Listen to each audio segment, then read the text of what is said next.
السلام عليكم. تريدون أن تعرفون ثمن الخيانة وكيف يعامل الخائن من قبل من يموله؟ شوف هذا العراقي اللي خان العراق وراح دافع عن إيران على أساس أنه يعني طائفية. شوف الطائفية شنو سوت فيه. قالوا له إيران أن الطائفية ما تفيدك، إحنا قومية فارسية، ما تهمنا إذا أنت من طائفتنا أو لا. اسمع الكلام. أنا عشت بإيران سنة ونص، وكنا رايحين نقاتل طيب مع إيران ضد بلدنا اللي هو العراق، يعني بايعين أرواحنا، مضحين بدماءنا، رايحين مقاتلين. أحيانا تصير عندنا معاملات هوية، برقية، جواز سفر، إذن بالسفر، إذن بالحضر. نعم.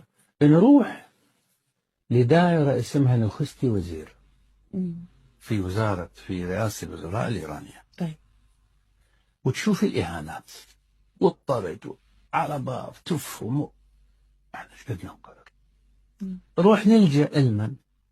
للحرس الثوري.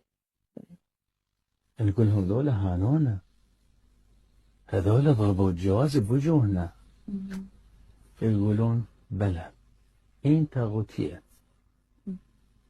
هذول طواغيت. كلهم طواغيت بعدهم بالحكم؟ بلى.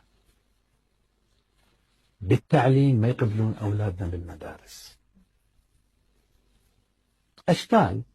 طيب أكو شيء اسمه كرت سبز، يعني كارت أخضر. هذا لأنه الحرب قائمة والمواد غالية جدا وقليلة. المواطن الإيراني يأخذ كارت أخضر حتى يأخذ بأسعار منخفضة. نعم. ما يطلونه. نعم. الإيراني المعارض للثورة عنده كارت أخضر. بس أنا اللي قاعد جاي بايع أهلي وجاي قاتل إلى جانب إيران ضد يمكن أخويا بالجانب الآخر جندي مكلف، يمكن أنا راح أقتله. أنا ما استحق كارت أخضر. شفتوا كيف ثمن الخيانة رخيص جدا، وكيف أن الذي تخون من أجله يستقذرك ولا يراك شيئا. ما في أحد يتعظ من هذا الموضوع.